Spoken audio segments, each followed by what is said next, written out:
Assalamualaikum warahmatullahi wabarakatuh. Salam rahayu, rahayu, rahayu. Jumpa lagi dengan saya di channel New Adi Saler Tutorial. Di kesempatan kali ini saya akan memberikan tutorial yaitu bagaimana cara mengganti touchscreen pada handphone ini yaitu Xiaomi Redmi 4A dan juga cara menghapus tombol. Kenapa saya kasih tutorial full dengan cara penggantian kaca touchscreen ataupun touchscreen dan juga cara menghilangkan tombol atau menghapus tombol secara permanen. Jadi untuk setiap pengerjaan khususnya tipe HP lama yang seperti tipe Xiaomi Redmi 4A ini atau 5A, 6A ataupun 4X dan Xiaomi lainnya tipe seri lama, itu kebanyakan habis kita memisahkan atau membelah touchscreen itu biasanya terdapat flek warna hitam atau tombol ya teman-teman. Dan di bagian ini sebelum saya kerjakan tuh saya tes dulu untuk cek kondisi touchscreen, yaitu di bagian touchscreen itu sebagian ada yang tidak bisa berfungsi atau untuk penggunaan atau pemakaian touchscreennya itu tidak nyaman teman-teman. Jadi sebagian layar sentuh itu tidak bisa digunakan dengan normal dan kadang juga itu macet seperti ini. Jadi hang seperti ini, tidak bisa disentuh. Apabila touchscreen-nya itu kumat error, itu touchscreen-nya seperti ini teman-teman. Jadi tidak bisa berfungsi dengan normal. Jadi diganti sama touchscreen-nya saja tanpa harus mengganti LCD satu set. Oke, di tahap ini kita lanjut untuk proses pengerjaannya. Untuk saya matikan ini tidak bisa ya teman-teman, karena touchscreen-nya itu kadang error seperti ini. Jadi kadang bisa disentuh dengan normal, kadang juga responnya itu tidak bisa disentuh sama sekali. Oke, sekarang langsung saja kita bongkar infonya. Oke, kita buka untuk backdoornya dan kita lepas untuk di bagian skrup untuk membuka di bagian penutup mesin. Di bagian ini kita lepas semua dari di bagian fleksibel soket konektor baterai, fleksibel LCD dan juga fleksibel touchscreen. Untuk baterainya sudah kembung dari bawaan ya teman-teman. Namun untuk pelanggan dimintai hanya penggantian touchscreen saja. Oke, di tahap ini kita lanjut untuk proses pengerjaannya, yaitu di bagian membongkar atau memisah LCD dari frame. Kita panasi dulu menggunakan alat separator. Oke, setelah panas tercukupi, kita siapkan mika tipis dan lentur, yaitu berfungsi untuk membuka LCD dari frame. Dengan ekstra hati-hati untuk membongkarnya, kita lepas dulu untuk fleksibel touchscreen. Jadi saya potong untuk fleksibel touchscreen untuk mempermudah, yaitu membongkar LCD dari framenya.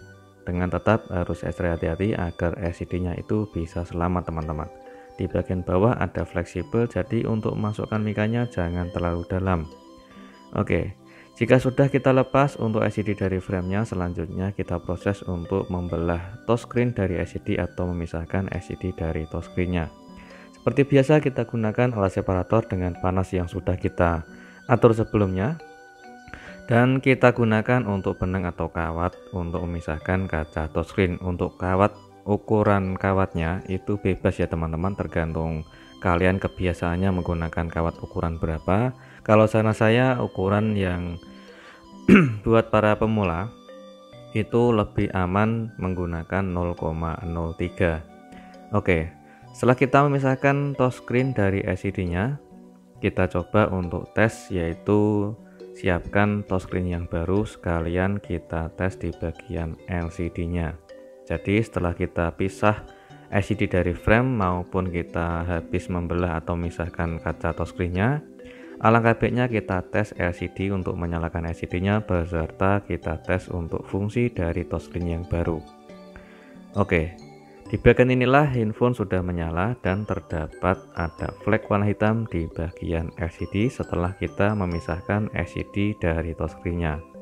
Sambil kita tes untuk fungsi dari touchscreen apakah layak dipasang atau tidak, jadi kita tes dulu untuk touchscreen-nya. Di bagian inilah terdapat flek warna hitam, di bagian bawah itu sedikit lebih besar dan di bagian atas ada bintik-bintik kecil warna hitam yang sangat lumayan banyak teman-teman. Untuk fungsi touchscreen saya tes dulu sebelum saya lanjut untuk mengerjakannya untuk memastikan touchscreen ini layak dipakai atau tidak teman-teman. Oke, kita tes untuk fungsi dari touchscreen dan alhamdulillah ini touchscreen-nya sangat nyaman digunakan dan sangat normal teman-teman. Selanjutnya kita akan yaitu cara menghapus tombol atau menghilangkan tombol secara permanen agar tidak kembali lagi. Di bagian ini kita setting dulu untuk layarnya, untuk durasi tidurnya atau penguncian layar jangan tidur ya teman-teman, jadi agar layar LCD-nya itu tetap menyala saat kita proses menghapus atau menghilangkan flag warna hitam. Kita buka untuk di bagian background warna putih, yaitu membuka aplikasi telepon, dan di bagian ini kita lepas fleksibel touchscreen, kita lepas touchscreen-nya jadi agar tidak mengganggu untuk proses menghapus atau menghilangkan tombelnya. Oke, sisa LCD yang masih menempel di bagian frame, di bagian ini kita siapkan untuk solasi berbentuk busa yang tebal dan empuk, kita gunakan sebagai pembatas LCD saat kita menghapus atau menghilangkan tombelnya. Kita gunakan minyak kayu putih sebagai pelumas ya teman-teman, agar tidak tersendat-sendat saat kita menghilangkan atau menghapus tombelnya. Dengan cara kita teteskan cairan minyak kayu putihnya ke tisu kering biasa sambil kita usapkan ke LCD dan sambil kita tekan secara halus. Di bagian ini saya kasih tatakan untuk pengaman LCD di bagian bawah LCD sambil kita tekan secara halus dan sambil kita dorong secara halus juga, karena untuk video ini sengaja saya percepat hanya untuk mempersingkat durasi video tutorialnya. Jadi untuk menekan menggunakan tisu kering biasa, kita tekan menggunakan ujung kuku jari kita dan juga kita tekan secara halus sambil kita dorong untuk menghapus tombol ke bagian paling samping, atau kita menghilangkan tombol dengan cara kita dorong paling samping. Dan di bagian pengaman LCD yang solasi berbentuk busa itu sebagai pembatas agar saat kita mengurut atau memijit tombelnya atau menghilangkan tombelnya saat kita menggosokkan agar tidak kebablasan ke bagian kristal LCD atau di bagian fleksibel LCD-nya. Karena di bagian tombel yang terdapat di bagian dekat fleksibel atau kristal LCD itu sangat rentan sekali, apabila kita tidak hati-hati bisa menyebabkan gambar LCD makin buram ataupun terdapat bisa menyebabkan bergaris-garis teman-teman. Dan untuk di bagian tombol yang ada di bagian bawah tadi yang bulat seperti bola yang lumayan besar sudah kita hapus, sudah hilang total. Dan untuk di bagian yang atas itu ada tombol flag kecil-kecil tapi banyak juga sudah kita hapus atau sudah kita hilangkan. Dan ini adalah hasilnya, sudah sukses untuk kita menghilangkan tombolnya. Selanjutnya kita proses untuk pemasangan atau penggantian touchscreen. Saya gunakan touchscreen dengan lem OK, yaitu terpisah untuk spare partnya. Dan sebelum kita proses pemasangan, kita bersihkan dulu dari sisa lem yang terdapat di bagian LCD dengan cara kita bersihkan menggunakan cairan pertamax dan tisu kering biasa. Untuk bahan-bahan yang saya gunakan itu tidak harus sama dengan kalian ya teman-teman. Jadi apabila kalian terbiasa menggunakan bahan lainnya seperti serbuk abu rokok ataupun cairan sejenisnya, itu bebas teman-teman. Namun melainkan saya menggunakan cairan pertamax sama tisu kering biasa untuk proses membersihkan LCD sebelum saya pasang lem OK. Setelah terpasang lem OK, kita potong sesuai ukuran LCD-nya untuk lem OK-nya. Karena saya menggunakan spare part yang terpisah yaitu touchscreen sama lem OK universal.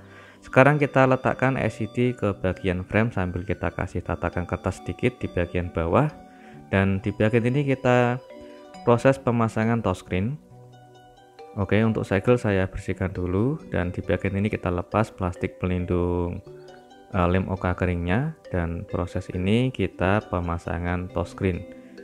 Di bagian ini perhatikan, di bagian bawah kita presisikan dulu untuk touchscreen ke frame sambil kita tekan halus agar menempel ke bagian LCD dan mengasih jarak renggang di bagian tangan kiri.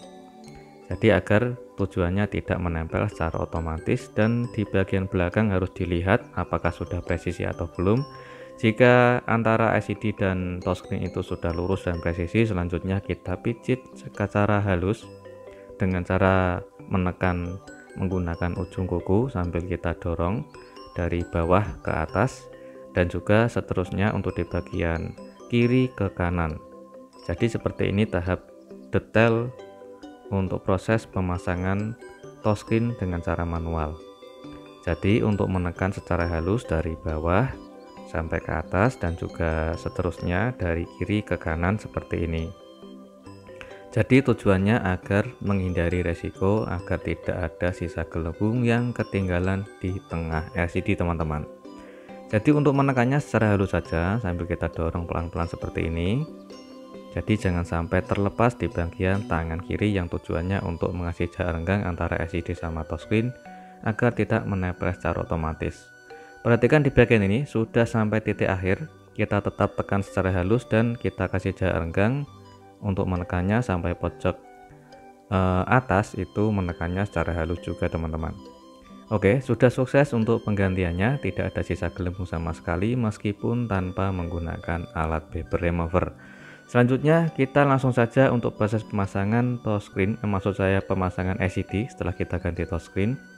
Kita kasih lem ke bagian frame, kita kasih lem secukupnya saja.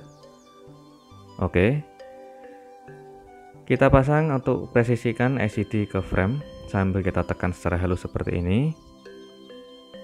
Oke, sambil menunggu lemnya kering kita bisa mempercepat atau mempersingkat pengerjaan dengan cara kita merakitnya. Oke, kita rakit untuk mesinnya dan kita rakit semua untuk segala spare partnya, jangan sampai ada yang lupa untuk perakitannya. Kita bersihkan dulu apabila di bagian lensa kamera itu kotor atau kena debu, kita bersihkan. Oke, sudah terpasang semua dan kita pasang di bagian backdoornya sambil kita tekan secara halus dan kita siapkan gelang karet yaitu berfungsi untuk merekatkan LCD ke frame. Di bagian ini seringkali saya menggunakan perekat menggunakan gelang karet secukupnya saja untuk mempresisikan agar LCD-nya lebih rapat. Oke, sambil kita menunggu lemnya kering dan sudah selesai untuk pengerjaannya, kita tes ulang untuk kualitas pemasangan touchscreen dan juga menghilangkan atau menghapus tompelnya. Dan ini adalah hasilnya teman-teman. Ini pengerjaan real mulai dari awal pengerjaan sampai selesai tanpa menggunakan alat beber remover ataupun tanpa menggunakan alat laminating. Jadi semua serba manual mulai dari nol, hanya menggunakan alat separator saja teman-teman. Oke, di bagian ini kita tes ulang untuk tes menggunakan touchscreen dan juga kita cek di bagian LCD-nya. Alhamdulillah tompelnya atau flek warna hitam tidak muncul lagi alias hilang permanen. Selanjutnya kita tes untuk fungsi dari touchscreen. Oke, alhamdulillah untuk touchscreen-nya ini bisa berfungsi dengan normal sekali dan hasilnya sangat bersih, rapi dan tidak ada gelembung. Di bagian ini saya tes menggunakan sensor proximity panggilan, juga bisa berfungsi dengan normal teman-teman. Jadi alhamdulillah sukses untuk penggantian touchscreen Xiaomi Redmi 4A dan juga menghapus tompel secara permanen. Semoga bermanfaat dan jumpa lagi di tutorial berikutnya. Assalamualaikum warahmatullahi wabarakatuh. Salam rahayu, rahayu, rahayu.